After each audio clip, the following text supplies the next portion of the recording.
নমস্কাৰ ৰাইজ ক্লাইমেটলজিৰ নেক্সট ভিডিঅ'টো লৈ আহিছোঁ ঠিক আছে তো এইটো বহুত ইম্পৰ্টেণ্ট চেপ্টাৰ হ'ব ৰাইজ তো অলপ আমি ভালকৈ বুজা এইটো চেপ্টাৰটো ইম্পৰ্টেণ্ট বিকজ আল্টিমেটলি আমাৰ যিবোৰ উইণ্ড সৃষ্টি হৈ আছে মনচুন হওক যি হওক আল্টিমেটলি তাৰ যোনটো চ'ৰ্চ হয় নহয় ছ'লাৰ ইনচলেশ্যন সূৰ্যৰ তাপটোৰ ফলত কি হৈছে ৰাইজ টেম্পাৰেচাৰ বৃদ্ধি হৈছে কোনোবা জাগাত বেছি কোনোবা জাগাত কম সেই টেম্পাৰেচাৰ ভেৰিয়েশ্যনৰ কাৰণে কি হয় ৰাইজ প্ৰেছাৰ ডিফাৰেঞ্চো সৃষ্টি হৈছে ঠিক সেই প্ৰেছাৰ ডিফাৰেঞ্চ যেতিয়া আহি যায় উইণ্ড এটাৰ সৃষ্টি হয় ঠিক তো এইটো বহুত ইম্পৰ্টেণ্ট বা তাৰ আগত আমাৰ আমি যেতিয়া ইলেক্ট্ৰমেগনেটিক ৱেভ বুলি কওঁ ছানৰ পৰা মানি লওক এটা ইলেক্ট্ৰমেগনেটিক ৱেভ মই আগতেও আমি ডিছকাছ কৰিছিলোঁ তো ইলেক্ট্ৰমেগনেটিক যোনটো ৱেভ হয় আমাৰ কি থাকে তাত এটা ইলেক্ট্ৰিক ফিল্ড থাকে আৰু এটা মেগনেটিক ফিল্ড থাকে ঠিক আছে ইলেক্ট্ৰিকে মেগনেটিকক বনায় আকৌ এই মেগনেটিকটো আগত ইলেক্ট্ৰিকক বনাব ইলেক্ট্ৰিকেলে মেগনেটিকক বনাব আৰু এইটো এনেকৈ চিধা গৈ থাকিব ইলেক্ট্ৰিক আৰু মেগনেটিকটো পাৰপেণ্ডিকুলাৰ ট্ৰান্সভাৰ্ছ ৱেভ বুলি কয় সেইকাৰণে ঠিক আছে ৰাইজ এই ৱেভটোত ৰাইজ আমি যদি গোটেই স্পেক্ট্ৰামটো চাওঁ তাৰ যদি ফ্ৰিকুৱেঞ্চিটো চাওঁ তাত অকল এটা ফ্ৰিকুৱেঞ্চি নাই ৱেভ এটাৰ ফ্ৰিকুৱেঞ্চি থাকে ৰাইজ তো ইয়াত বিভিন্ন ধৰণৰ ফ্ৰিকুৱেঞ্চি আছে যেনেকা যদি তাৰ ফ্ৰিকুৱেঞ্চিটো যদি ৰাইজ কম হয় তাক আমি ৰেডিঅ' ৱেভ বুলি কওঁ ঠিক তাক ডিফাৰেণ্ট নামেদি আমি নামকৰণ কৰোঁ ৰেডিঅ' ৱেভ হৈ গ'ল মাইক্ৰ'ৱেভৰ ফ্ৰিকুৱেঞ্চি আৰু বেছি এনেকা যদি চাওঁ আমি ৰাইজ কি হয় ফ্ৰিকুৱেঞ্চিটো বাঢ়ি গৈছে আৰু এনাৰ্জিটো equal to h into frequency so' যদি ফ্ৰিকুৱেঞ্চিটো বেছি থাকে এনাৰ্জিটো বেছি থাকিব বা এনাৰ্জিটো যদি বেছি হয় তাৰ পৰা ওলোৱা ফ্ৰিকুৱেঞ্চিটো বেছি হাই হ'ব তো গামা ৰেজৰ ফ্ৰিকুৱেঞ্চি বহুত বেছি তাৰ এনাৰ্জি বহুত বেছি হ'ব ঠিক তো এইটো ইলেক্ট্ৰমেগনেটিক স্পেক্ট্ৰাম ইনফ্ৰাৰেডৰ পিছত ভিজিবল আহে ভিজিবলৰ পিছত UV আহে তাৰপিছত এক্সৰে তাৰপিছত গামা ৰে ঠিক তো ভিজিবলটো হ'ল আমাৰ এৰাউণ্ড 400 to 700 নেন'মিটাৰ ঠিক এইটো ভিজিবলটো ইম্পৰ্টেণ্ট হয় ছানৰ পৰা আহি আছে মানি লওক ভিজিবলটো এইটো কাৰণে ইম্পৰ্টেণ্ট হয় ইয়াৰ কাৰণে আমি বস্তুবোৰ দেখি পাওঁ ঠিক আছে কিবা এটা বস্তুৰ যদি আমি ৰেড কালাৰ দেখি আছোঁ ৰাইজ কিয় ৰেড কালাৰটো যদি দেখি আছোঁ আমি কিয় দেখি আছোঁ কাৰণ কি সেই বস্তুটোৱে বাকী গোটেইখিনি এবজৰ্ব কৰিছে আৰু ৰেডটো এৰি দিছে ৰেডৰ কাৰণে যিমানটো ৱেভলেন্থ হ'ব সেই ৱেভলেন্থৰ লাইটটো এৰি দিছে ঠিক আৰু আমাৰ চকুৰ ৰিচেপ্টৰবোৰে সেইটোক ৰিচিভ কৰিছে আমি তাক ৰঙা হিচাপে দেখোঁ এণ্ড আমাৰ চকুৰ যোনবোৰ ৰিচেপ্টৰ হয় সি এই ফ্ৰিকুৱেঞ্চিটোতহে এফেক্টিভ হয় 400 to 700 নেন'মিটাৰ সেইকাৰণে আমি অনলি এই পৰ্চনটোক দেখোঁ 400 to 700 নেন'মিটাৰ সেইকাৰণে এই নামটোক আমি নাম দিলোঁ ভিজিবল ঠিক চিম্পল বেছি মাথা মাৰিব নালাগে তো এইটো গম পাব এফাললৈকে আহিলে আমাৰ ফ্ৰিকুৱেঞ্চিটো বৃদ্ধি হৈছে ফ্ৰিকুৱেঞ্চি বৃদ্ধি হ'লে এনাৰ্জিটো বাঢ়ি হ'ব আৰু ৱেভলেন্থটো কমি যাব কাৰণ কি ৱেভলেন্থ আৰু ফ্ৰিকুৱেঞ্চি ইনভাৰ্চলি ৰিলেটেড চিম্পল ৰাইজ ঠিক আছে না ছ'লাৰ ৰেডিয়েশ্যন মেজৰলি যদি চাওঁ চব আহি আছে বাট মেজৰলি আমাৰ কি আহিছে ইনফ্ৰাৰেড 49% ভিজিবল 43% আৰু আল্ট্ৰাভায়লেট 7% ঠিক ৰাইজ অ'কে না আল্ট্ৰাভায়লেটৰো কি থাকে ৰাইজ UV A B C থাকে চিটো গোটেই ওজন লেয়াৰটো মই লাষ্ট ক্লাছত কৈছোঁ ওজন লেয়াৰে আমাৰ UV ৰেডিয়েশ্যন এবজৰ্ব কৰে তো UV Cটো পূৰা এবজৰ্ব কৰি লয় UV Bটো আহে অলপ ভিতৰলৈকে আৰু UV Aটো পূৰা ভিতৰলৈকে আহি যায় ঠিক এইখিনিলৈকে ক্লিয়াৰ আচ্ছা নাও ছ'লাৰ যোনটো ৰে আহি আছে ছানৰ পৰা যোনটো ৰে আহি আছে ৰাইজ তাক আমি যোনটো আমি ৰিচিভ কৰোঁ তাক আমি ইনচলেশ্যন কওঁ ঠিক আৰু এই ইনচলেশ্যনটো ইউনিফৰ্ম নহয় গোটেই আৰ্থ ছাৰ্ফেচটোত ডেফিনেটলি নহয় কিয় নহয় কাৰণ কি আমাৰ আৰ্থৰ শ্বেপটো কেনেকুৱা ৰাইজ চাওক আৰ্থৰ শ্বেপটো কেনেকুৱা এনেকুৱা ঠিক টিল্টেড হয় অলপ তো আমাৰ এই পৰ্চনটোত চাব আমি ৰিভলিউশ্যনটো পঢ়িছিলোঁ তো মানি লওক আমাৰ ছ'লষ্টাইচৰ এটা পজিশ্যন ঠিক আছে ছ'লষ্টাইচৰ পজিশ্যনত কি হ'ব ইয়াতো কেপ্ৰিকৰ্ণটোত পিনে ছান মুখ হ'ব ইয়াতো আপোনাৰ কেঞ্চাৰৰ পিনে মুখ হ'ব মানি লওক এইটো ছামাৰ ছ'লষ্টাইচত কি হয় ছানৰ ৰেজটো ডাইৰেক্ট চিধা ক'ত পৰে আমাৰ এইডাল ট্ৰপিক অফ কেঞ্চাৰত পৰে তো কেঞ্চাৰত আমাৰ কি হ'ব তাপটো বেছি পৰিব ঠিক আৰু প'লত পূৰা দিনেই হৈ থাকিব দেখিছেনে প'লটো পূৰা সূৰ্যৰ মুখতে আছে ঠিক আমি যদি পৃথিৱীখন ভগাই দিওঁ এনেকা ক'ৰবাত এনেকা হ'ব মাজেদি যদি ভগাই দিওঁ আমি পঢ়িছিলোঁ এইবোৰ লাষ্ট ক্লাছত আমাৰ অলপ এক্সিছটো টিল্টেড চ' এই গোটেইখিনি জেগাত ডে হৈ আছে এই গোটেইখিনি জেগাত ডে হৈ থাকিব ঠিক আৰু ইফালে নাইট চ' কেপ্ৰিকৰ্ণৰ পৰা এফালে যদি চাওঁ আমি দিনটো বেছি দীঘল হ'ব তো সেইটোৰ ওপৰতো ডিপেণ্ড কৰে আমাৰ যিমান দিনটো দীঘল হ'ব আমি ইনচলেশ্যন সিমান বেছি ল'ম ঠিক চাউথ প'লত কিন্তু চাওক ৰাতিৰ পিনে গুচি গৈছে, এইখিনি কলা কৰি দিওঁ, এইখিনি ৰাতিৰ পিনে গুচি গৈছে, ইয়াতেতো দিনেই নহ'ব, তো ইয়াতো ইনচলেশ্যনে নপৰিব, ঠিক। ছামাৰ চলষ্টাইচ, উইণ্টাৰ চলষ্টাইচত উল্টা হৈ যাব, কেপ্ৰিকৰ্ণত সূৰ্যৰ পোহৰটো পৰিব, তেতিয়া নৰ্থ প'লটো আমাৰ পূৰা আন্ধাৰত থাকিব, ঠিক।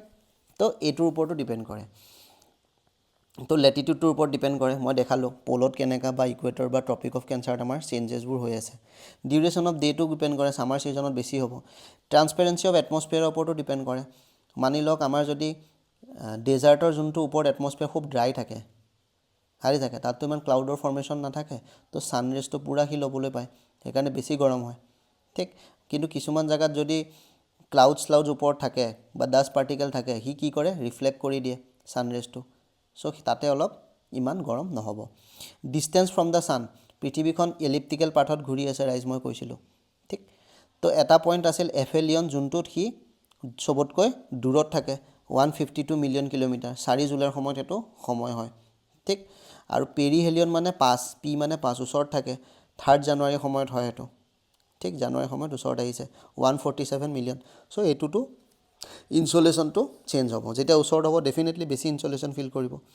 আৰু ছাৰফেচটোৰ ওপৰতো ডিপেণ্ড কৰে ৰাইজ ইনচলেশ্যন। নাও তাক এলবিডো বুলি এটা টাৰ্ম আছে, এলবিডো মানে কি ৰাইজ, ঠিক আছে, কিমান ছানলাইট সি ৰিফ্লেক্ট কৰি আছে। মানি লওক বৰফ, আইচ হয়, এটা জেগাত মানি লওক আইচ আছে, ঠিক, আৰু এটা জেগাত মানি লওক অনলি ৱাটাৰ আছে, ঠিক। আইচটো ইমান গৰম নহ'ব, ৱাটাৰটো বেছি গৰম হ'ব, কিয় ৰাইজ, কাৰণ কি আইচে ৰিফ্লেক্ট কৰি দিয়ে, ঠিক। মানি লওক 100 যদি ছ'লাৰ ইউনিট আহিছে, সি 80 ঘূৰাই পঠাব। পানীত যদি 100 আহিছে, সি কিমান ঘূৰাই পঠাব ৰাইজ, মানি লওক কম ঘূৰাই পঠাব, মানি লওক 60 ঘূৰাই পঠালে, তো ই 40 খালে, ই 20 খালে, তো 20ত ইমান গৰম নহ'ব, কিন্তু 40ত বেছি গৰম হ'ব। তো কিমান ছানলাইট ৰিফ্লেক্ট কৰিছে, যদি 0 হয় এবজৰ্ব হ'ল, একোৱে ঘূৰাই নিদিয়ে, যদি 1 হয় চব ঘূৰাই দিয়ে, ঠিক আছে। তো 1ৰ পিনে আমি যিমান যাওঁ তাৰ এলবিডোটো বেছি, এইখিনি কনচেপ্ট ক্লিয়াৰ।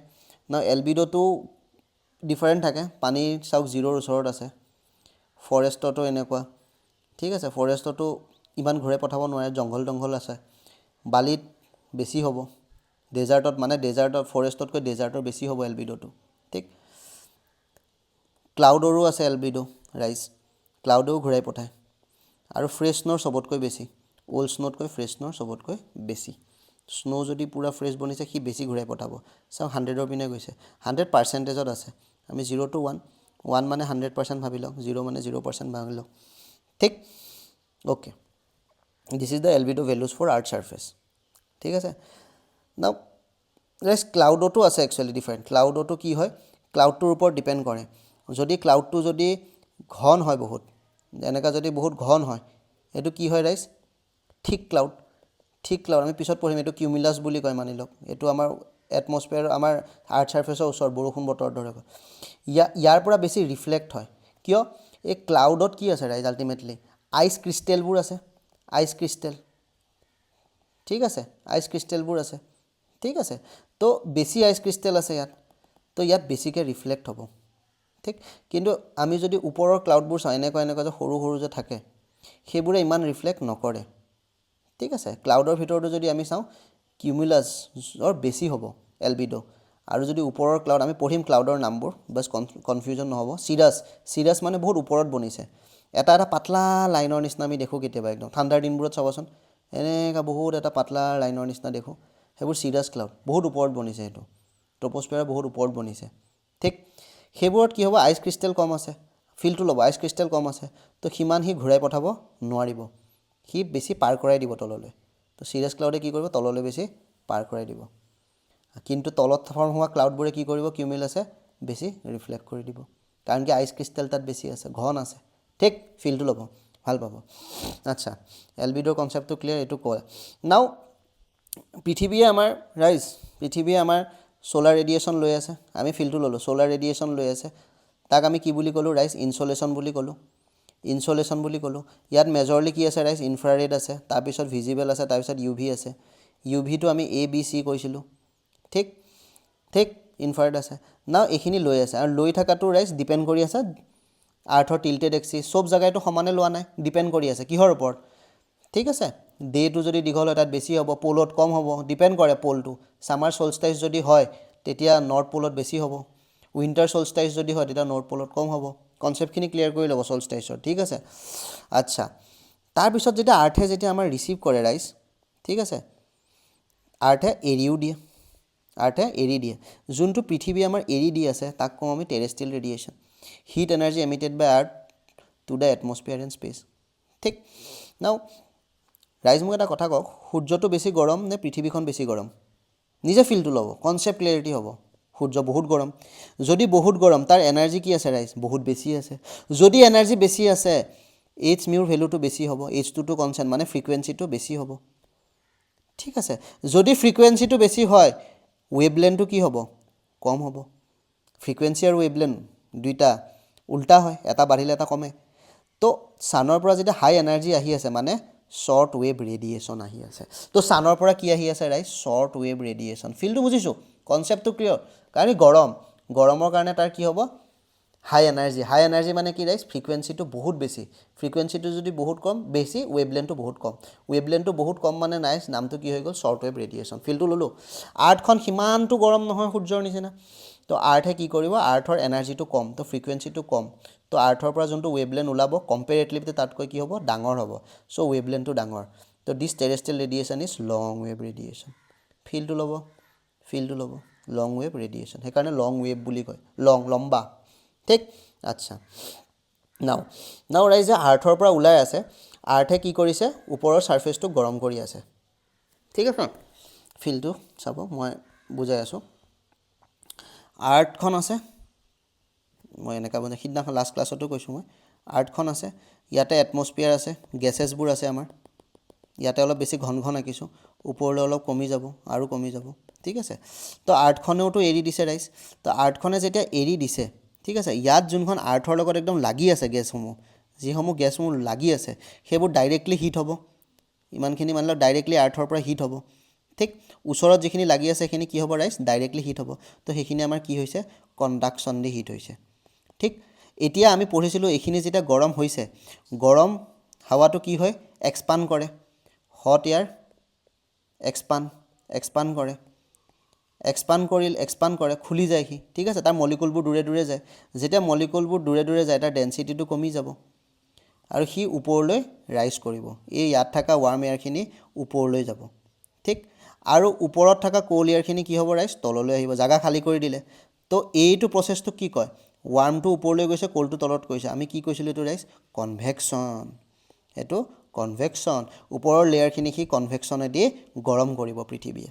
আমাৰ এটমস্ফিয়াৰটো তেনেকৈ গৰম কৰি আছে, ওচৰত থকাখিনি ডাইৰেক্ট কণ্ডাকশ্যন কৰি আছে, টাচ হৈ আছে, সেইখিনি লাহেকৈ ওপৰলৈ যাব আৰু ওপৰত থকা ঠাণ্ডাখিনি তললৈ আহিব, কনভেকশ্যনেদি গৰম হ'ব। কেতিয়াবা ৰাইজ কি হয়? ইয়াত মানি লওক এইখন আৰ্থ হয় আমাৰ, ফিলটো ল'ব, ইয়াত আমাৰ এইখিনি ধৰক গৰম হাৱা আছে, এইখিনি ৱাৰ্ম এয়াৰ বুলি মই কৈ দিছোঁ।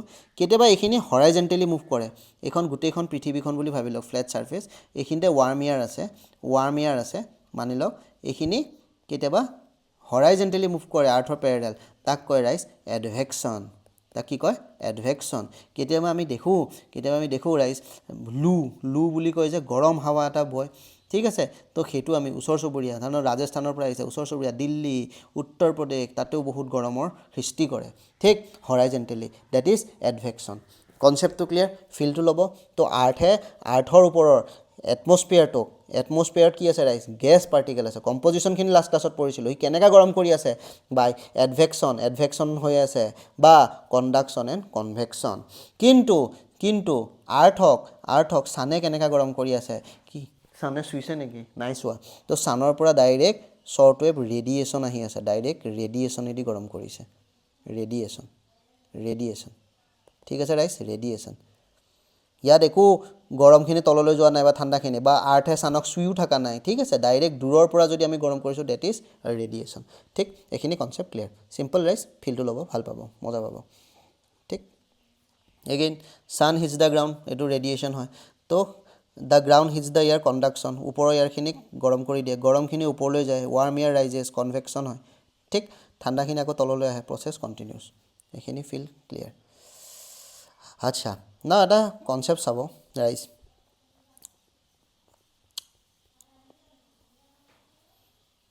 এইখন আমাৰ আৰ্থ হয়।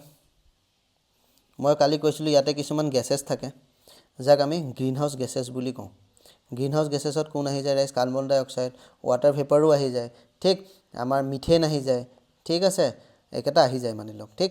তো আৰ্থৰ পৰা যোনবোৰ ওলাই গৈছে লং ৱেভ ৰেডিয়েশ্যন, ঠিক, এই গেছখিনি পাৰ্টিকুলাৰ এই গেছখিনি, কাৰণ কি সেই লং ৱেভ আৰু ইহঁতৰ মাজৰ হেৰিৰ লগত এটমিক মলিকুলাৰ ডাইমেনশ্যনৰ লগত সেইটো অলপ ৰিলেটেড হয়। তো সেইকাৰণে কি হয়, ই ভাইব্ৰেট কৰা আৰম্ভ কৰে, ঠিক আছে।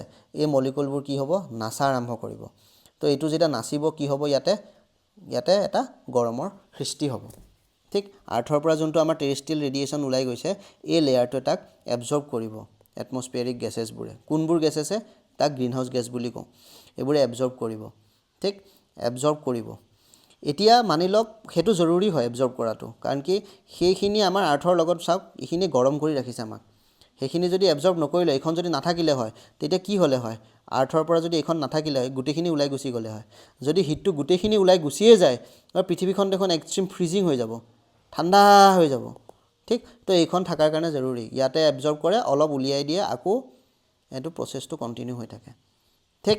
তো আল্টিমেটলি এইখিনি এবজৰ্ব কৰিলে কি হয়? আমাৰ এইখিনি পৃথিৱীখন অলপ এটা নৰ্মেল টেম্পাৰেচাৰত থাকে। কিন্তু ৰাইজ আমি কি কৰিছোঁ লাষ্ট কেইটামান বছৰৰ পৰা?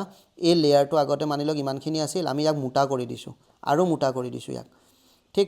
আগতে মানি লওক ইয়াতে এবজৰ্ব কৰি আছিল, এনে এক্সাম্পল এটা দিছোঁ, 30 ইউনিট এবজৰ্ব কৰি আছিল, ঠিক। এতিয়া কি হৈছে ৰাইজ? 70 ইউনিট এবজৰ্ব কৰি আছে। বেছি গৰম হ'ব, বেছি এবজৰ্ব কৰিছে। এটমস্ফিয়াৰে যিমান এবজৰ্ব কৰে আমি সিমান গৰম ফিল কৰিম, ঠিক। এটমস্ফিয়াৰ আৰু আৰ্থ আমাৰ এটা ছিষ্টেম হয় ন, গোটেইটো আৰ্থৰে পাৰ্ট হয় না এটমস্ফিয়াৰ, আৰ্থ ছিষ্টেম, গোটেই ছিষ্টেমটোৰ কথা ভাবক। তো 70 বেছি এবজৰ্ব কৰিছে, তো বেছি গৰম হ'ব আমাৰ, ঠিক। এই যে বেছি হ'ল, enhance green house effect, enhance, আমি গ্ৰীণ হাউচ নৰ্মেল যোনখিনি আছিল আগত সেইখিনিৰ কাৰণে ঠিকে আছিল ন, এনহেন্স কৰি দিলোঁ গ্ৰীণ হাউচ এফেক্টটো, ঠিক আছে। আৰু আমাৰ ৱাৰ্মিংটো বাঢ়ি গ'ল, বেছি গৰম হ'ল, লাগাতকৈ বেছি গৰম হৈ আছে আজিকালি, হয়নে নহয়? ডেট ইজ নাথিং বাট ৰাইজ গ্ল'বেল ৱাৰ্মিং। তো আমি CO2 এমিশ্যন কমাব কৈ থাকোঁ আমি, ঠিক আছে। ডিকাৰ্বনাইজেশ্যনৰ পিনে আমি গৈ আছোঁ। এনভাইৰনমেণ্টত আৰু কনচেপ্টবোৰ ক্লিয়াৰ হৈ যাব, ফিলটো ল'ব, ঠিক। এইখিনি কনচেপ্ট ক্লিয়াৰ। এইবোৰ চিম্পুল কনচেপ্ট ৰাইজ, বেছি মাথা মাৰিবলৈ একো নাই। এইটো চাওক, কাৰ্বন ডাই অক্সাইড হৈ গ'ল, ৱাটাৰ ভেপৰ হৈ গ'ল, মিথেন হৈ গ'ল, ঠিক। এইবোৰে এবজৰ্ব কৰি থাকে, এইটো এটা লেয়াৰত আছে সিহঁতে, ঠিক। আচ্ছা, তো উইদাউট ইট যদি নাথাকিলে আৰ্থৰ এভাৰেজ টেম্পাৰেচাৰ চাওক মাইনাছ, ফ্ৰিজিং হৈ গ'লে হয়। নেচাৰেল গ্ৰীণ হাউচ এফেক্ট যোনটো আমাৰ জৰুৰী +15 ডিগ্ৰী, তো মেইন গ্ৰীণ হাউচ গেছেছ এইবোৰ। কিন্তু এই নেচাৰেল গ্ৰীণ হাউচটোক আমি এনহেন্স কৰি দিছোঁ, ঠিক আছে, পলিউশ্যন কৰি কাৰ্বন ডাই অক্সাইড ওলাই, ঠিক। আচ্ছা, নেক্সট এটা কনচেপ্ট আছে ৰাইজ, হিট বাজেট। ফিলটো ল'ব, ভাল পাব, মজা পাব। হিট বাজেট একো নাই, বাজেট এখন কি? চৰকাৰৰ যে বাজেট থাকে, কি হয়? কিমান ইনকাম কৰিছে, কিমান খৰচা কৰিছে। পৃথিৱীৰ ক্ষেত্ৰত কি হ'ব বাজেটটো? কিমান সূৰ্যৰ পৰা লৈ আছে, কিমান খৰচা কৰিছে, চিম্পল। তো হিট এনাৰ্জি বাজেট মানে কি বুজে? Balance between incoming solar radiation and outgoing terrestrial radiation. আৰু এই বস্তুটো ইকুৱেল হয়, বেলেঞ্চ হয়। আমি ছানৰ পৰা যিমান আহি আছে গ্ল'বেলি, গোটেই গ্ল'বেলি কথা কৈছোঁ, গোটেই আৰ্থখনৰ কথা কৈছোঁ, আৰ্থ এটমস্ফিয়াৰ ছিষ্টেমটোৰ কথা কৈছোঁ মই। আৰ্থ বুলি ক'লে এটমস্ফিয়াৰো আহি গ'ল, ঠিক আছে। তো ছানৰ পৰা যিমান লৈ আছে আৰ্থক সিমান উলিয়াই দি আছে। যদি উলিয়াই নিদিলে হয় ৰাইজ, কি হ'লে হয়? আমাৰ পৃথিৱীখন বহুত গৰম হৈ গ'লে হয়, সদায় যদি লৈ থাকিলে হয়। আজিৰ দিনটোত ধৰক উলিয়াই এভাৰেজ আমি নোলালোঁ হয়, আজি 10 ল'লোঁ, কালি 10 ল'লোঁ, কালি পৰহি 10 ল'লোঁ, এনেকৈ 10 ইউনিট বাঢ়ি আজি এখন দেখোন জুই হৈ গ'লে হয়, ঠিক আছে। আৰু যদি বেছি ওলাই দিলোঁ হয় তেতিয়াও বেয়া কথা আছিল, ঠাণ্ডা হৈ গ'লে হয়, ঠিক। তো মেইনটেইন হৈ থাকে, এইটো যিমান আহে সিমান ওলাই যায়। এটা ভেলু লৈ চাব, এইটো NCERT কিতাপখনত বহুত ডেপ্থত দিয়া আছে, মই চিম্পলকৈ বুজাইছোঁ। ইয়াত ফিলটো ল'ব, কনচেপ্টটো ক্লিয়াৰ হ'ব। এইবোৰৰ ওপৰত কুৱেশ্যন নাহে, এনেকুৱা কুৱেশ্যন নাহে, ঠিক আছে। বাছ কনচেপ্টটো ক্লিয়াৰ কৰি ৰাখিব, এনেই এটা বুজাবৰ কাৰণে। ছাপ'জ সূৰ্যৰ পৰা 100 ইউনিট আহিছে ৰাইজ, ঠিক। সূৰ্যৰ পৰা 100 ইউনিট আহিছে, এই 100টাৰ পৰা 35 ইউনিট কি হৈ যায়? ডাইৰেক্ট ৰিফ্লেক্ট হৈ গ'ল। ইয়াৰ এটমস্ফিয়াৰে হজম নকৰিলে, পৃথিৱীলৈ নাহিলে। ক্লাউডছে কৰিলে, এটমস্ফিয়াৰে কৰিলে, স্ন' বা আইচে কৰিলে, ঠিক। ক্লাউডছে মই কৈছোঁ ৰিফ্লেক্ট কৰি দিব, আৰ্থলৈও আহিল মানি লওক, স্ন'ৱে পূৰা ৰিফ্লেক্ট কৰি দিলে। তো এবজৰ্বেই নহয়, এইখিনি ৰিফ্লেক্টে হৈ গ'ল 35। 100ৰ পৰা 35 গ'লে কিমান থাকিল প্ৰাইচ? 65। এই 65টো আৰ্থ ছিষ্টেমে এবজৰ্ব কৰিব, আৰু আৰ্থ ছাৰ্ফেচ, যোনটো আৰ্থৰ ছাৰ্ফেচটোৱে মানি লওক 51 ইউনিটছ, আৰু এটমস্ফিয়াৰ, আৰ্থৰ ওপৰত যিখিনি এটমস্ফিয়াৰ আছে সেইখিনিয়ে এবজৰ্ব কেনেকৈ 14। চ' 14 + 51 65। এইখিনিলৈকে ক্লিয়াৰ তো 65 আৰ্থ ছিষ্টেমে এবজৰ্ব কৰিলে 35 আগতে উলিয়াই দিলে নাও আৰ্থ ছিষ্টেম এতিয়া আৰ্থে আকৌ এই 65 ইউনিটটোক উলিয়াইও দিয়ে আৰ্থ ছিষ্টেমটো এই 65 ইউনিটটো উলিয়াইও দিয়ে সেইকাৰণে আমাৰ কি হৈ যায় হিট বাজেটটো পুৰা বেলেঞ্চ থাকে ঠিক নাও 65 ইউনিটটো কেনেকা যায় ডাইৰেক্টলি ফ্ৰম আৰ্থ ছাৰ্ফেচ 17 যায় আৰু এটমস্ফিয়াৰৰ পৰা 48 যায় না খুজিব ৰ'ব ক্লিয়াৰ হৈ ৰ'ব আৰ্থ ছিষ্টেমটো আৰ্থত কি আছে এটমস্ফিয়াৰো আছে ছাৰ্ফেচটো আছে টোটেল মিলাই 65 এই 65টো ঘূৰি গৈ আছে ঠিক 65টো ঘূৰি আছে লেকিন এই 65টো কেনেকৈ ঘূৰি গৈছে এইটো চাব আৰ্থ ছাৰ্ফেচৰ পৰা 17 ঠিক না আপোনাকে ক'ব আৰ্থ ছাৰ্ফেচত ছাৰ 51হে আছিল 51টো ঘূৰাই দিব লাগিছিল ন 17 ঘূৰাই দি আছে আৰু এটমস্ফিয়াৰে 48 ঘূৰাই দিছে চাব এটমস্ফিয়াৰে 48 ক'ৰ পৰা ঘূৰাই দিলে নাও আৰ্থ ছাৰ্ফেচে 17 ঘূৰাই দিলে ঠিক লাহে ফিলটো ল'ব আৰ্থ ছাৰ্ফেচ 17 51ৰ পৰা 17 মাইনাছ কৰি দিয়ক কিমান থাকিল 51ৰ পৰা 17 মাইনাছ কৰি দিয়ক 34 থাকিল এই 34টো কি কৰিলে আৰ্থ ছাৰ্ফেচৰ পৰা এটমস্ফিয়াৰে ল'লে এই যে এটমস্ফিয়াৰে যে 48 ৰিলিজ কৰিলে মই কি কৈছোঁ আউটগোয়িংটো কিমান এটমস্ফিয়াৰৰ 48 আৰ্থৰ 17 ঠিক আছে আৰ্থে 17 কৰিলে এটমস্ফিয়াৰে 48 ক'ৰ পৰা পালে এটমস্ফিয়াৰটো 14হে আছিল তো 48 ক'ৰ পৰা পালে 14টো সূৰ্যৰ পৰা লৈ আছে এইটো আৰ্থ এবজৰ্ব 14টোতো সূৰ্যৰ পৰা লৈ আছে বাকী 34 ক'ৰ পৰা ল'লে আৰ্থৰ পৰা ল'লে মানে আৰ্থৰ পৰা যে 51টো যে ওলাইছে এটমস্ফিয়াৰে আগতে 14 লৈয়ে থৈছিল এতিয়া এই 51ৰ এটমস্ফিয়াৰে কিমান ল'লে ৰাইজ 34 ল'লে এটমস্ফিয়াৰে কিমান ল'লে 34 ল'লে আৰু বাকীখিনি আৰ্থে ডাইৰেক্ট উলিয়াই দিলে কিমান উলিয়াই দিলে 34 51ৰ পৰা 34 গ'লে 17 ডাইৰেক্ট উলিয়াই দিলে চ' আৰ্থৰ পৰা টোটেল 51এ গৈ আছে কিন্তু 34 কি হৈছে এটমস্ফিয়াৰে লৈ আছে কোনে লৈ আছে ৰাইজ গ্ৰীণ হাউচ গেছেছবোৰে কোনে লৈ আছে গ্ৰীণ হাউচ গেছেছবোৰে আগতে 14 এবজৰ্ব কৰিছিলে এতিয়া 34 এবজৰ্ব কৰি আছে ঠিক ছানৰ পৰা 34 ছানৰ পৰা 14 আৰ্থৰ পৰা 14 টোটেল কিমান হৈ গ'ল 68 হৈ গ'ল ঠিক 48 হৈ গ'ল তো এইটো হৈ গ'ল ঠিক তো টোটেল 65 ইউনিট হৈ গ'ল আমাৰ আচ্ছা এইখিনিক আকৌ ৰিলিজো কৰি দিয়ে এটমস্ফিয়াৰ ঠিক আছে এবজৰ্ব কৰাৰ পিছত ৰিলিজো কৰি দিয়ে নাও ইয়াতে চাব ফিলটো ল'ব ইয়াতে চাব এইটো 100 ইউনিট আহিছে স্ক্ৰীনশ্বট এটা মাৰি থ'ব 35টো মই কৈছোঁ ডাইৰেক্ট গুচি গ'ল ক'ত কিমান গৈছে এইটো ইমান মেটাৰ নকৰে ৰাইজ মনত ৰাখিব ক্লাউডছৰ পৰা চবতকৈ বেছি যায় মুঠতে 35 ডাইৰেক্ট গুচি গ'ল বাকী 65 আৰ্থ ছিষ্টেমে এবজৰ্ব কৰিলে আৰ্থ ছিষ্টেম বুলি ক'লে কি হ'ব এটমস্ফিয়াৰো আছে তাত 14 কৰিলে আৰ্থ ছাৰ্ফেচে 51 কৰিলে না এই আৰ্থ ছাৰ্ফেচৰ পৰা 51টো গুচি যাব ঠিক আছে 14টোতো ডাইৰেক্টলি এটমস্ফিয়াৰৰ পৰাই গুচি যাব যোনটো এবজৰ্ব কৰিছে এটমস্ফিয়াৰে সেইটো আকৌ এৰি দিব 14 ইয়াৰ পৰা গ'ল আৰ্থৰ 51 আছিল 51ৰ 17 আৰ্থে ডাইৰেক্ট কৰি দিলে 34 কি কৰিলে থ্ৰু গ্ৰীণ হাউচ গেছেছ কৰিলে এটমস্ফিয়াৰে এবজৰ্ব কৰিব দেন চেণ্ড কৰিব স্পেচক বুজিছেনে আৰ্থৰ 51টো ভাগ কৰি দিয়ক 17 আৰু 34 17 ডাইৰেক্ট এৰি দিলে আৰু 34টো কি কৰিলে ৰাইজ থ্ৰু এটমস্ফিয়াৰ গ্ৰীণ হাউচ গেছেছেদি কৰিলে গৰমো হ'ল অলপ তো টোটেল 51 হৈ থাকিল ঠিক তো এইখিনি 51 আৰু এই এটমস্ফিয়াৰে এবজৰ্ব কৰাখিনি এইখিনিতো এৰি দিব না পিছত এটমস্ফিয়াৰটো এবজৰ্ব কৰিছে 14 এইখিনিও এৰি দিব তো টোটেল হৈ গ'ল 65 ঠিক কেছটো ক্লিয়াৰ আচ্ছা তো টোটেল আউটগোয়িং কিমান হৈ গ'ল টোটেল 100 ইউনিট আমি ৰিফ্লেক্ট কৰি দিলোঁ এই 35 ইউনিটটো সোলাৰৰ পৰা এইটো ডাইৰেক্ট ৰিফ্লেক্ট হ'ল 35 আৰু বাকী 65টো কেনেকা হ'ল খেলটো গম পালে এবজৰ্ব কৰি ৰিফ্লেক্ট কৰি টোটেল 65 তো ইনকামিং টোটেল আউটগোয়িং 100 হৈ গ'ল ডাইৰেক্টলি 35 দিছে আৰু ৰেডিয়েশ্যন হিট কৰি কিনে 65 ঠিক বাছ কনচেপ্টটো এবাৰ দুবাৰ আকৌ চাব নিজে বুজিব ক্লিয়াৰ হ'ব ইমান ডেপথত যাব নালাগে বাছ ভেলুজখিনি লৈ কিনে মই এটা আল্টিমেটলি কি কৈ আছোঁ হিট বেলেঞ্চটো গ্ল'বেলি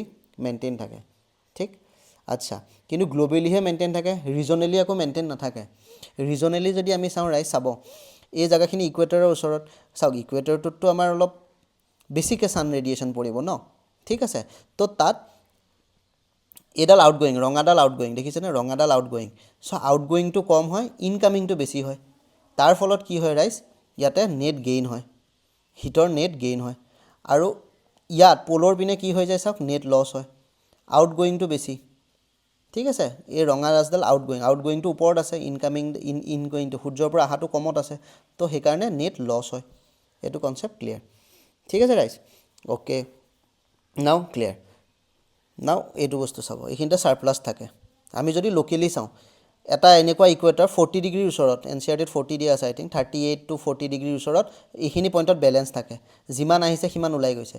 তাৰ পৰা যদি আমি আকৌ পলৰ পিনে যাওঁ, পলত ডেফিচিট হৈ যাব, ডেফিনেটলি ৰাইজ ডেফিচিট হ'ব, কাৰণ কি ইনকামিংটো ইমান আহিব পৰা নাই, এই ৰঙাডাল ইনকামিং, আউটগোয়িংটোতো বেছি হৈ আছে ন, তো ইনকামিংটো কম আছে, তো ডেফিচিট হ'ব হিটৰ, চ' ঠাণ্ডা হ'ব অলপ।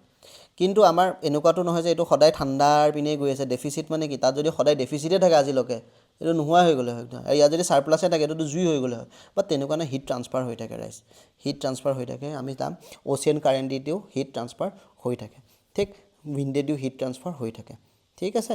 আচ্ছা আচ্ছা, নাও আৰু এটা বস্তু কনচেপ্ট, লাষ্ট কনচেপ্ট এটা মই কৈ দিছোঁ ৰাইজ, টেম্পাৰেচাৰ ডিষ্ট্ৰিবিউশ্যন। এতিয়া আমি বুজি পালোঁ, আমাৰ যদি টেম্পাৰেচাৰটো চাওঁ, আমাৰ ক'ত বেছি হ'ব, মানি লওক কিহৰ ওপৰত ডিপেণ্ড কৰিব, লেটিটিউডৰ ওপৰত, প'লত ঠাণ্ডা হ'ব, ঠিক আছে, এটা জেগাৰ টেম্পাৰেচাৰ, যিমান হিট ল'ব, হিট আল্টিমেটলি আমি কিহত মেজাৰমেণ্ট কৰোঁ, টেম্পাৰেচাৰ, ঠিক, তো লেটিটিউড ৱাইজ কি হ'ব, ওপৰৰ পিনে গ'লে আমাৰ ঠাণ্ডা হ'ব, চ' প'লত ঠাণ্ডা হ'ব ৰাইজ, প'লত ক'ল্ড হ'ব, ইকুৱেটৰৰ পিনে কি হ'ব, গৰম হ'ব, এনেকৈ আহিব। অল্টিটিউড, মানি লওক আমি যেতিয়া পাহাৰৰ ওপৰত যাওঁ, আমি যেতিয়া মেঘালয় ফুৰিব যাওঁ, আমি ঠাণ্ডা পাওঁ, চ' আমি যদি হাইটত যাওঁ, অল্টিটিউড মিনছ হাইট, তেতিয়াও ঠাণ্ডা হ'ব, ঠিক আছে। এয়াৰ মাছ এণ্ড অ'চিয়ান কাৰেণ্টৰ ওপৰত ডিপেণ্ড কৰিব, আমি চাম এয়াৰ মাছ মানে এটা পূৰা কমপ্লিট এটা হোম'জিনিয়াছ এয়াৰ এটা থাকে, ঠিক আছে, চ' এটা জেগাৰ ওপৰত যদি কোল্ড থাকে, এয়াৰ মাছ থাকে, সেইটো ঠাণ্ডা হৈ থাকিব। অ'চিয়ান কাৰেণ্টৰ ওপৰত ডিপেণ্ড কৰিব, আমি পঢ়িম লাহে লাহে অ'চিয়ান কাৰেণ্ট কি হয়, ঠিক আছে, গৰম অ'চিয়ান কাৰেণ্ট যদি ফ্ল' কৰে, তো ঠাণ্ডা জেগা এটাত সি অলপ মডাৰেটিং এফেক্ট আনিব। আৰু ডিষ্টেঞ্চ ফ্ৰম চিৰ ওপৰতো ডিপেণ্ড কৰিব, কিয় ৰাইজ, লেণ্ড, এটা কথা সদায় মনত ৰাখিব, লেণ্ড আৰু ৱাটাৰ বা অ'চিয়ান যি হওক, লেণ্ডটো গৰম পটককৈ হয়, হট আৰু কোল্ড এই দুটা ৱাটাৰতকৈ বেছি জল্দি হয়, ৱাটাৰত লাহে লাহে হয়, ঠিক আছে, লেণ্ড গৰম বা ঠাণ্ডা ৱাটাৰতকৈ বেছি জল্দি হয়, এইটো মনত ৰাখিব, ঠিক আছে। চ' মানি লওক কি হ'ব, লাহে লাহে আমি লেণ্ড ব্ৰিজ চি ব্ৰিজতো গম পাম, এইটো লেণ্ড আছে, এইখিনি অ'চিয়ান আছে, লেণ্ড যেতিয়া পটককৈ গৰম হ'ব, ঠিক আছে, আৰু অ'চিয়ান যদি ঠাণ্ডা হৈ আছে, ইয়াত ল' প্ৰেছাৰ হ'ব, ইয়াত হাই প্ৰেছাৰ হ'ব, আমি নেক্সট ক্লাছবোৰ আৰু তেতিয়া হাই পৰা প্ৰেছাৰলৈ বতাহ বলিব, ঠিক আছে, লেণ্ড ব্ৰিজবোৰ বনিব, তো সেইকাৰণে অ'চিয়ানৰ ওচৰত যোনবোৰ লেণ্ড থাকে সেইবোৰ অলপ ঠাণ্ডা থাকে কম্পেৰেটিভলি, আৰু কণ্টিনেণ্টৰ মাজত যদি থাকে, কণ্টিনেণ্ট এটা যদি থাকে, মাজৰখিনিত কি হ'ব, বেছি গৰম বা বেছি ঠাণ্ডা হ'ব। এখন মানি লওক এখন কণ্টিনেণ্ট, এইফালে পানী, এইফালে পানী, এই মাজৰ জেগাখিনিত কি হ'ব ৰাইজ, হট বা কোল্ড এক্সট্ৰিম হ'ব, ছাইডৰখিনিত অলপ মডাৰেটিং এফেক্ট থাকিব বিকজ অফ দিছ ব্ৰিজ, বুজিছোঁ, এইখিনিতকৈ অলপ বেছি নম্ৰ থাকিব তাৰ ভেলুটো, হট হ'লে কম হট থাকিব, কোল্ড যদি এইখিনি হয় ইয়াতকৈ কম কোল্ড থাকিব, ক্লিয়াৰ ক্লিয়াৰ চিম্পল, ঠিক আছে। নাও এটা টাৰ্ম থাকে আইচ'থাৰ্ম, আইচ'থাৰ্ম মানে কি হয় ৰাইজ, ঠিক আছে, মানি লওক মই এটা কথা কওঁ, মই এটা কনচেপ্ট দিওঁ আপোনালোকক, আমাৰ এখন আৰ্ট ধৰক, আমাৰ এটা লেটিটিউড যেতিয়া আমি ওপৰলৈ গৈ আছোঁ, আমাৰ টেম্পাৰেচাৰ কমি গৈ আছে, এই লেটিটিউডডাল মানি লওক এইটো 20 ডিগ্ৰী নৰ্থ, এইডাল লেটিটিউড মানি লওক, এনেই এক্সাম্পল এটা দিছোঁ মই, মানি লওক এইটো 70 ডিগ্ৰী, এইটো 80 ডিগ্ৰী নৰ্থ, মানি লওক নৰ্থ ওপৰৰ পিনে আছে, নৰ্থ হ'ব, ঠিক, মানি লওক এইটো ইকুৱেটৰ ধৰক, ইয়াৰ পৰা কি হ'ব ৰাইজ, টেম্পাৰেচাৰটো কমি যায়, মানি লওক ইয়াত যদি 3 ডিগ্ৰী হয় চেণ্টিগ্ৰেড হয়, ইয়াত কিমান হ'ব ৰাইজ, 2 ডিগ্ৰী চেণ্টিগ্ৰেড হ'ব, ঠিক, কিন্তু গোটেই লেটিটিউডডালত ছেইম নহয়, ঠিক আছে, ডিপেণ্ড কৰে, এই গোটেই লেটিটিউড লাইনডালতে যে ছেইম হ'ব নহয়, অ'চিয়ান থাকিব, লেণ্ড থাকিব, লেণ্ডততো একেই পজিশ্যন নহ'ব, অ'চিয়ানততো বেলেগ হ'ব, ঠিক আছে, তো ভেৰিয়েশ্যন থাকে, তো সেই আইচ'থাৰ্মৰ ভেৰিয়েশ্যনটো আমি অলপ চাওঁ।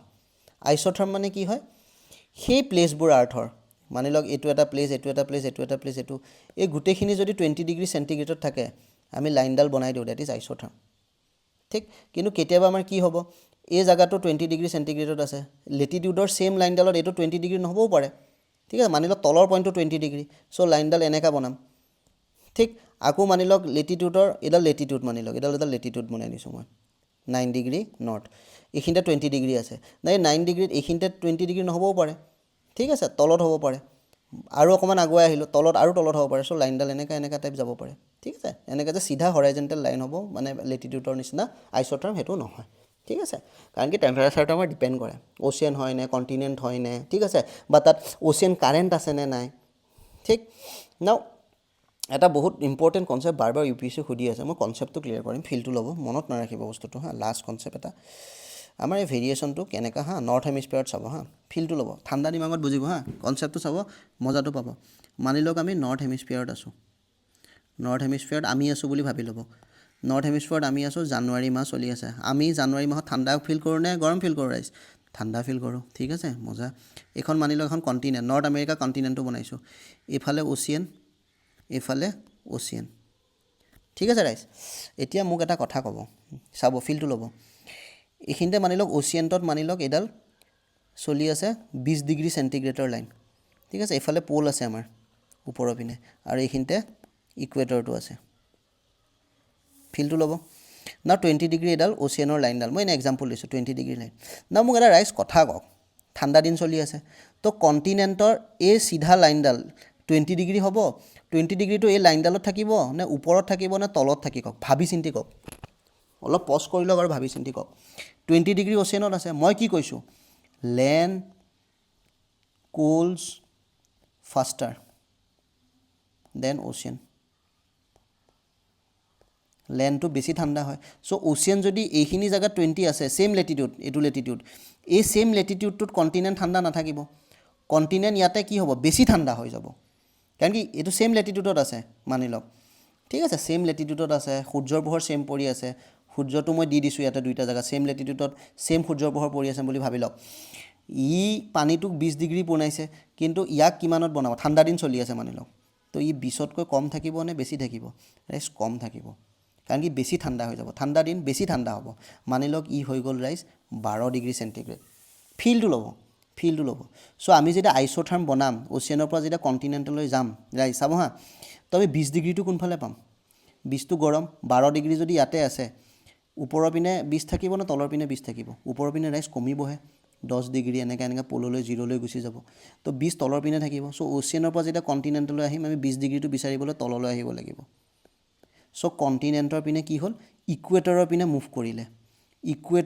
মুভ কৰিলে আইচ'থাৰ্মডাল 20 ডিগ্ৰী লাইন এডাল আছিল অ'চিয়ানত কিন্তু কণ্টিনেণ্টত সেই পইণ্টটো ইকুৱেটৰৰ পিনে আছে কাৰণ এই জেগাখিনি কণ্টিনেণ্ট ছেইম লেটিটিউডৰ লেভেলত কণ্টিনেণ্টত এইখিনিত কি হয় ৰাইজ বহুত ঠাণ্ডা হৈ আছে 20তকৈ বেছি ঠাণ্ডা হ'ব কাৰণ লেণ্ডটো বেছি ঠাণ্ডা বুজিছোঁ 20 ডিগ্ৰী তলত পাম তো তলৰ কললৈ আহিলোঁ এতিয়া ইয়ালৈ চাব এতিয়া মানি লওক আমি এইখিনিতে আছোঁ 20 ডিগ্ৰী না অ'চিয়ানটোত সেই 20 ডিগ্ৰীটো ক'ত থাকিব ৰাইজ নাও মই মানি লওক এইখিনিতে মানি লওক অ'চিয়ানটোত এডাল লাইনত অ'চিয়ানত এই ছেইম লাইনখিনিত 20 ডিগ্ৰী থাকিব নে বেছি থাকিব অ'চিয়ান সিমান ঠাণ্ডা হোৱা নাই এতিয়ালৈকে চ' অ'চিয়ান সিমান ঠাণ্ডা হোৱা নাই মানে কি 25 আজি সি 20 পোৱা নাই সি লাহে লাহে ঠাণ্ডা হৈ আছে ভাই লাহে লাহে কণ্টিনেণ্টৰ এই চুকটো হৈ গ'ল 20 অ'চিয়ান লাহে লাহে হৈ আছে তাৰ ওচৰৰ অ'চিয়ানখিনি 25ত আছে সি কাৰণ কি পানীটো লাহে লাহে ঠাণ্ডা হয় চ' 20 পাবলৈ মই এতিয়া ওপৰত যাব লাগিব নে তলত যাব লাগিব ডেফিনেটলি 25 যদি ইয়াত হয় ইকুৱেটৰৰ পিনে আৰু বেছিহে গৰম ৰাইজ ওপৰৰ পিনে যাব লাগিব 20টো মানি লওক ক'ৰবাত ইয়াতে আছে তো এই লাইনডাল আকৌ ওপৰৰ পিনে যাব চ'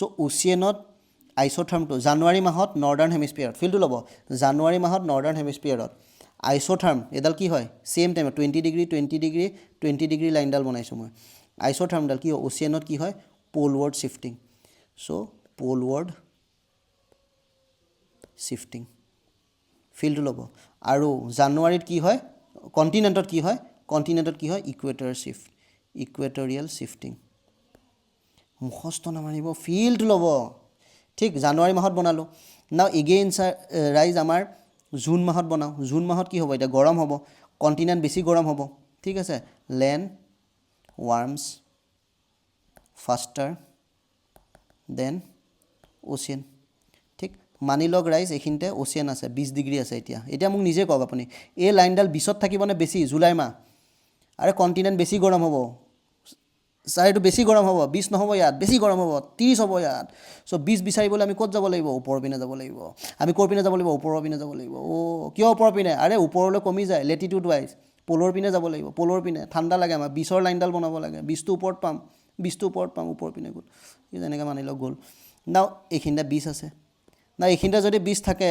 পানী 20ত আছে নেকি পানী লাহে লাহে গৰম হয় এতিয়ালৈকে 20 পোৱাই নাই লাহে লাহে গৰম হয় 15ত আছে 20 পাবলৈ ক'ত যাব লাগিব ৰাইজ 20 পাবলৈ তললৈ যাব লাগিব এতিয়া গ'লোঁ চ' জুলাই মাহত আইচ'থাৰ্ম জুলাই মাহত আইচ'থাৰ্ম কণ্টিনেণ্টত কি হয় প'লাৰ শ্বিফ্ট প'লৱাৰ্ডছ প'লাৰ শ্বিফ্ট হয় প'লৰ পিনে শ্বিফ্ট হয়, দেখিছে আইচ'থাৰ্মবোৰ, ঠিক আছে।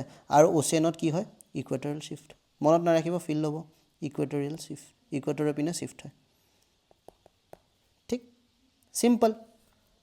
নাও এগেইন ছাউদাৰ্ণ হেমিস্ফিয়াৰৰ কাৰণে বনাব পাৰিম। ছাউদাৰ্ণ হেমিস্ফিয়াৰৰ কাৰণে জানুৱাৰী মাহত কি হ'ব ৰাইজ, গৰম হ'ব, উল্টা হ'ব। নৰ্থ হেমিস্ফিয়াৰত যদি জানুৱাৰীত ঠাণ্ডা হয়, ছাউদাৰ্ণ হেমিস্ফিয়াৰত কি হ'ব, এইটো আমাৰ ছাউদাৰ্ণ হেমিস্ফিয়াৰ হৈ যাব, জুলাইটো কি হৈ যাব, ছাউদাৰ্ণ হেমিস্ফিয়াৰৰ জানুৱাৰী হৈ যাব, ঠিক। তো মই যদি আপোনালোকক এখন টেবুল বনাই দিওঁ ৰাইজ, টেবুল এখন নিজে বনাব পাৰে, এইবোৰ ইমান বস্তু মাথা মাৰি লাভ নাই। চ' যদি মই জানুৱাৰী মান্থ লওঁ ৰাইজ, যদি মই নৰ্থ হেমিস্ফিয়াৰ লওঁ জানুৱাৰী মাহত, ঠিক আছে, কণ্টিনেণ্টৰ পিনে কি হয়, ইকুৱেটৰ শ্বিফ্ট হয়, নৰ্থ হেমিস্ফিয়াৰত ইকুৱেটৰৰ পিনে শ্বিফ্ট হৈছে, দেখিছে, ফিলটো কনচেপ্টটো ক্লিয়াৰ কৰিব। আৰু অ'চিয়ানত প'লৰ পিনে শ্বিফ্ট হৈছে জানুৱাৰী মাহত, ঠিক। জুলাই মাহত নৰ্থ হেমিস্ফিয়াৰত কি হৈছে, কণ্টিনেণ্টত কি হৈছে ৰাইজ, জুলাই মাহত প'লছৰ পিনে শ্বিফ্ট হৈছে, আৰু অ'চিয়ানত কি হৈছে, ইকুৱেটৰৰ পিনে শ্বিফ্ট হৈছে। মই মনত নাৰাখিব টেবুলখন, ঠিক আছে। ছেইম জানুৱাৰী মাহত আমি যদি ছাউদাৰ্ণ হেমিস্ফিয়াৰ লওঁ ৰাইজ, এতিয়া ফিলটো লগ নিজে, জানুৱাৰী মাহ এটাৰ কাৰণে কৰিলে বাকীটো ওলাই যাব। জানুৱাৰীৰ কাৰণে জানুৱাৰীত ছাউথ হেমিস্ফিয়াৰটো কি ৰাইজ, গৰম থাকিব। গৰম হ'লে সদায় কি হয়, কণ্টিনেণ্টত কোনফালে যায়, প'লছৰ পিনে যায়, গৰম। জুলাইত আমি জানো নৰ্থ হেমিস্ফিয়াৰৰ কাৰণে গৰম হয়, তো জানুৱাৰী ছাউথ হেমিস্ফিয়াৰৰ পৰা গৰম হ'ব, গৰমৰ কাৰণে খেলটো এইটো হ'ব, এই লাইনটো ইয়াত বহাই দিয়ক। আৰু জুলাইত ছাউথ হেমিস্ফিয়াৰত ঠাণ্ডা হ'ব, মানে জানুৱাৰী ভেলুখিনি বহাই দিওঁ, ইকুৱেটৰ আৰু প'ল, চিম্পল। ফিলটো পালোঁ ৰাইজ, কনচেপচুৱেল ক্লিয়াৰিটি পালোঁ, মজা পালোঁ, ঠিক আছে। তো এইখিনিতে ৰাখোঁ ক্লাছটোক। আৰু এইবোৰ কনচেপ্টৰ ওপৰত ৰিচেণ্টলি বহুত PYQ আহিছে, ঠিক আছে ৰাইজ। তো ঠিক আছে, ক্লাছটো আমি এইখিনিতে ৰাখোঁ, ধন্যবাদ।